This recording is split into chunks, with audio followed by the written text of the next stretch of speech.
पंडित श्री गोपालाचार्य जी बड़ी अच्छे भाव से कहते थे, हम आपको सुनाते हैं कि जब राम सेतु का निर्माण होने लगा, राम सेतु बनने लगा।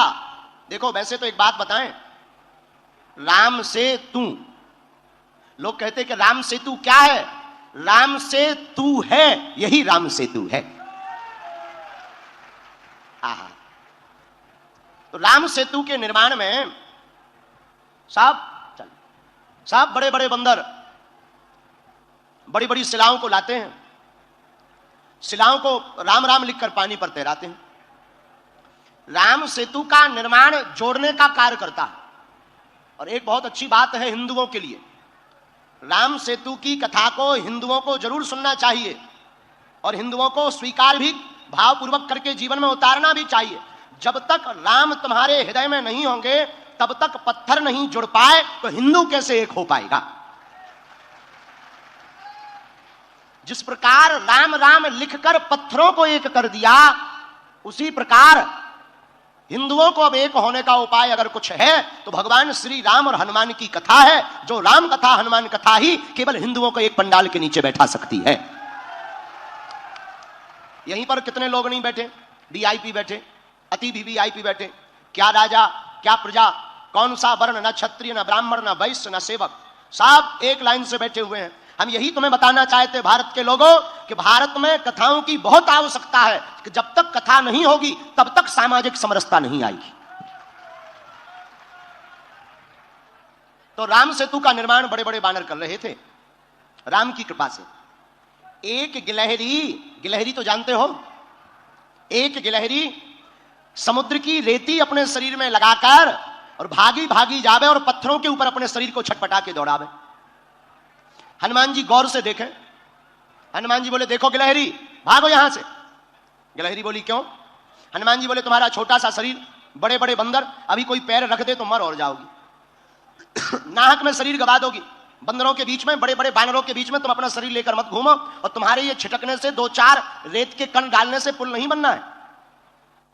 गिलहरी कुछ नहीं बोली, दोनों हाथ ऐसे करके खड़ी हो गई, मानो हनुमान जी को चिढ़ा करके कहने लगी हो कि तुम बड़े हो तो क्या हुआ, हम भी छोटे हैं, हम भी अपने स्तर से काम भी तो कर रहे हैं। हनुमान जी ने गिलहरी को बहुत समझाया, लेकिन गिलहरी नहीं मानी। गिलहरी कहती अगर हम छोटे हैं तो सेवा तो करेंगे। जब गिलहरी नहीं मानी तो एक बार हनुमान जी के ही पांव के अंगूठा के छोटे से भाग से गिलहरी की पूंछ दब गई। अब गिलहरी बड़ी चिचियाई। हनुमान जी ने देखा कोई चिचिया रहा है, कौन है? नीचे देखा तो गिलहरी। हनुमान जी ने पैर दूर किया तो डांट करके हनुमान जी ने कहा हमने पहले ही कहा था यहां बीच में मत घूमो। अब मान गई, देखो घाव बन गया तुम्हारी पूंछ में, वो तो कुशल है हमारा पैर के अंगूठा का अगला भाग रखा, अगर अंगूठा ही रख जाता सोई तुम्हारा काम हो जाता। गिलहरी रोने लगी, बोली रुक जाओ, हम तुम्हारी राम जी से शिकायत करेंगे, बड़े दरबार में तुम्हारी शिकायत करेंगे।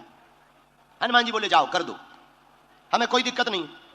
आहा, गिलहरी भागी भागी राम जी के पास गई, जाकर राम जी को प्रणाम करके कहा भगवान आपके होते हुए हम जैसे छोटे जीवों पर अन्याय हो जाए, क्या ये आप सह सकते हो? राम जी बोले बिल्कुल नहीं, इधर आओ, क्या बात है? गिलहरी दोनों हाथ ऐसे करके खड़े हो गई, सरकार आपके रहते हुए हम पर अत्याचार हो गया। क्या हुआ? हमारी पूंछ देखो। गिलहरी की भगवान ने पूंछ देखी, बोले ये घाव कैसे हो गया? महाराज ये एक बहुत बड़ा बंदर है आपके यहां, उस बंदर की करामात है ये। राम जी ने गिलहरी को अपनी हाथ में लिया, पूंछ के ऊपर हाथ रखा तो जो उसका दुख था, करुणावान करुणा निधान श्री रघुनाथ जी के हाथ रखते ही उस पूंछ का घाव ठीक हो गया और गिलहरी प्रसन्न हो गई।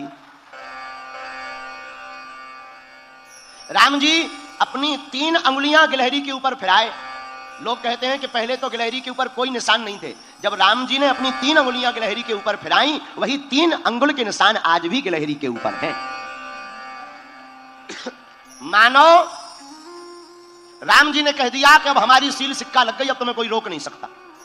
गिलहरी बोली ऐसे काम नहीं चलेगा, आप हमारा पहले न्याय करो। क्या हुआ है?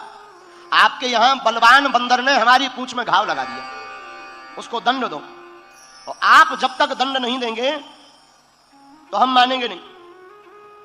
राम जी बोले ठीक है जाओ ले आओ। गिलहरी बोली पहले वचन दो कि आप दंड दोगे। राम जी बोले वचन है। गिलहरी भागी भागी हनुमान जी के पास गई, बोले चलो, और आपको प्रभु ने बुलाया है बड़े दरबार में, बड़े बड़े बलवान बन रहे थे, बड़े बुद्धिमान बन रहे थे, आओ अब हम तुम्हें ठिकाने लगवा कर मानेंगे। हनुमान जी बड़े हंसे कि ये गिलहरी बड़ी विचित्र है, बहुत परेशान कर रही है। हनुमान जी, श्री हनुमान जी गिलहरी के साथ साथ राम जी के द्वार पर पहुंच गए। राम जी को प्रणाम किया, क्या बात है, और तुमने गिलहरी का अपराध क्यों किया श्री हनुमान जी? हनुमान जी हाथ जोड़कर बोले प्रभु हमने अपराध नहीं किया, यही गिलहरी बीच के बीच भाग रही थी, इधर से उधर उथल पुथल कर रही थी, हमने तो टोका था, रोका था कि बड़े बड़े बंदर हैं, चिपल जाओगी, चप जाओगी, मर जाओगी। महाराज धोखे से हमारी ही पांव से इनकी पूंछ दब गई। आहा, राम जी बोले सुनो, अपराध तो किया ही है, पर हनुमान जी ने गिलहरी से पूछा एक बात बताओ, तुम्हारे रेत के कण डालने से समुद्र का पुल बनना नहीं है, फिर भी तुम इतनी परेशान क्यों हो रही थी? राम जी बोले बात तो सही है, बताओ गिलहरी। गिलहरी ने जो जवाब दिया उसको सुनकर हनुमान जी की आंखों में आंसू आ गए। आहा, गिलहरी हाथ दोनों जोड़कर बोली राम जी हमें पता है कि हमारे कारण से पुल नहीं बनना है, लेकिन इन बांदरों ने, बंदरों ने, आपकी इस सेना ने बड़े बड़े पत्थर ला करके पुल बना दिया, 1200 किलोमीटर लंबा पुल बनाया है महाराज, 120 किलोमीटर चौड़ा राम सेतु। राम जी बड़े बड़े पत्थर लगे हैं, आपके चरण बड़े कोमल हैं, उन चरण कोमल जब आप पत्थरों में, पत्थर है ऊबड़ खाबड़, रखोगे कहीं चोट लग जाए, आपके चरणों से खून बहने लगे, तो ये बनते तो बड़े बुद्धिमान है तुम्हारे हनुमान जी, बड़े बुद्धिमताम वरिष्ठम ज्ञानी नामाग्रगण्यम सकल गुण निधानम वानराणामधीशम, पर इन्हें ज्ञान एक रत्ती का नहीं है। तुम्हारे हनुमान जी को ज्ञान एक रत्ती का नहीं है, हम छोटे जरूर हैं पर हमें ज्ञान ठीक ठाक है। राम जी बोले क्या ज्ञान है? बोले ये तुम्हारे बड़े बड़े बंदर बड़ी बड़ी सिलाएं लगा रहे, पर आपके चरण बड़े कोमल हैं, आप चलोगे तो कहीं पत्थर लग जाएगा, तो हम रेती जाकर के रेती उन पत्थरों की दरार में भरते हैं ताकि आपके चरणों में कोई चोट ना लग जावे। आहा, हनुमान जी को सुनकर आंखों से आंसू आ गए। अरे धन्य हो गिलहरी, आप धन्य हो, आपका भाव धन्य है। गिलहरी बोली ये सब बातें छोड़ो, अब ज्यादा मलाई मत मारो, प्रभु आपने कहा था कि हम दंड देंगे, आप इनको दंड दीजिए, इन्होंने हमारी पूंछ में घाव बनाया है, आप इनको दंड दीजिए। आहा, राम जी बोले बताओ क्या दंड दें? राम जी बोले हनुमान जी आपसे भक्ता अपराध हो गया है, भक्त का अपराध हो गया है, इसलिए आपको दंड तो भोगना ही पड़ेगा। हनुमान जी बोले सरकार भाव इनका बहुत अच्छा है, अब जो भी आप दंड दें हमें सब स्वीकार है। राम जी बोले जैसे तुमने इनकी पूंछ को घाव बना करके दर्द पहुंचाया है, जाओ तुम्हारी भी पूंछ एक बार कटेगी। हनुमान जी बोले जय हो। हनुमान जी ने कोई जवाब नहीं दिया।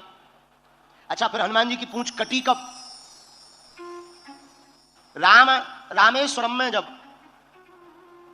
शंकर जी की शिवलिंग की स्थापना होनी थी, तो राम जी ने हनुमान जी को कहा कि जाओ कैलाश पर्वत से भगवान शंकर के पास से शिवलिंग लेकर आओ। हनुमान जी उड़कर गए। कथा में कल्प कल्प का भेद है। आपको यहां पर एक बात और बता दें, रामेश्वरम राम जी तब जा रहे हैं जब लंका में रावण का वध करना है तो जानकी जी को लाना है, लेकिन यहां रामेश्वरम की प्राण प्रतिष्ठा में जानकी जी स्वयं सम्मिलित हुई हैं। हाँ, और रावण स्वयं लेकर आया है जानकी माता को। कब? जब राम जी को शंकर जी की प्राण प्रतिष्ठा करनी थी तो विचार विमर्श हुआ कि विद्वान कौन है, कौन विद्वान है जो बढ़िया प्राण प्रतिष्ठा करता हो। तो जामवंत जी बोले बाकी तो सब ठीक है, वर्तमान में एक ही विद्वान है जो अपना शत्रु है, रावण। राम जी बोले शत्रु है तो क्या हुआ, अगर आचार्य तो स्वीकार करे तो रावण को ही बुलाया जाए। तो जामवंत जी गए लंका रावण के पास, रावण से हाथ जोड़कर प्रार्थना की कि हम भगवान श्री राघवजू सरकार के दूत हैं और आपको आचार्य के रूप में आपके पास हमें प्रार्थना करने के लिए भेजा है, और आप हमारे प्रभु श्री राम को शिष्य रूप में स्वीकार करो और भगवान शंकर की प्राण प्रतिष्ठा करवानी है शिवलिंग की, क्योंकि आप शंकर जी के बहुत बड़े भक्त हैं। आप सुनकर चौंक जाएंगे। रावण तैयार हो गया। रावण जानता था कि वही राम है जिनको हमसे युद्ध करना है, जिनकी पत्नी का हम हरण करके आए। लेकिन रावण ने कहा, जामवंत जी जाओ, आप अपने राम जी से कह देना कि पंडित जी तैयार हैं और यह प्राण प्रतिष्ठा करवाने के लिए रामेश्वरम आ जाएंगे। लेकिन एक बात बताओ, हमारे यजमान के पास सामग्री तो पूर्ण है, क्योंकि जो सामग्री पूर्ण ना हो वो पूर्ण करने की जिम्मेदारी आचार्य की होती है। सामग्री तो पूर्ण है। अब जरा शब्द शैली पर गौर करना। जामवंत जी हाथ जोड़कर बोले, हे राजा रावण, आचार्य रावण, हे श्रेष्ठ विद्वान रावण, सामग्री तो पूर्ण है, लेकिन हमारे स्वामी प्रभु श्री राम की पत्नी का हरण कोई लंका का राजा रावण हरण करके ले गया, तो पत्नी भर नहीं है, बाकी सब है। अब जरा जवाब सुनना रावण का। बोले, चिंता मत करो जामवंत जी, हमारे यजमान राम से कह देना कि आचार्य रावण स्वयं लंकाधिपति रावण से कुछ देर के लिए जानकी जी को उधार लेकर के आएगा। तो महाराज आप सुनकर चौंकेंगे।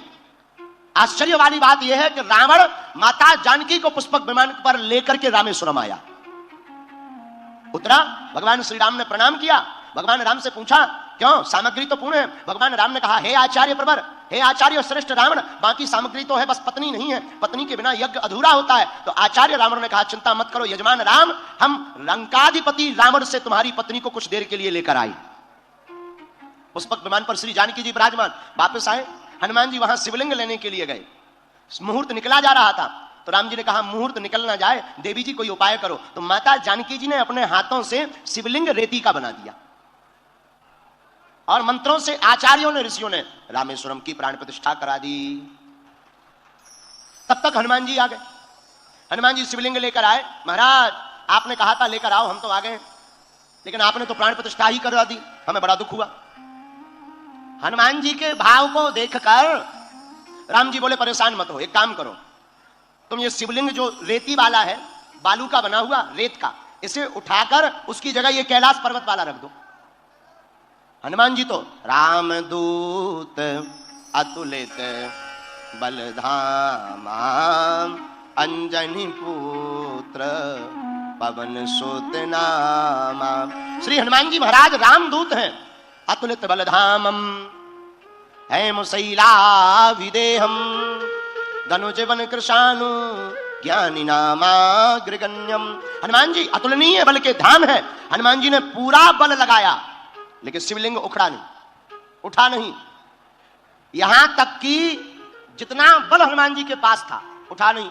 हनुमान जी ने अपनी पूंछ लगाई, पूंछ से शिवलिंग को पूंछ में लपेटा। कुछ संत कहते हैं कि आज भी रामेश्वरम में जलहरी में हनुमान जी की पूंछ के निशान बने हुए। तो हनुमान जी ने अपनी पूंछ लगाई रामेश्वरम महादेव और ताकत लगाई, भैया शिवलिंग तो उठा नहीं, शिवलिंग तो उखड़ा नहीं, हनुमान जी की पूंछ टूट गई, पूंछ छिन्न हो गई, टूट गई। हनुमान जी बोले, जय सिया राम। राम जी बोले, कहो हनुमान जी। हनुमान जी बोले, पूंछ ही टूट गई।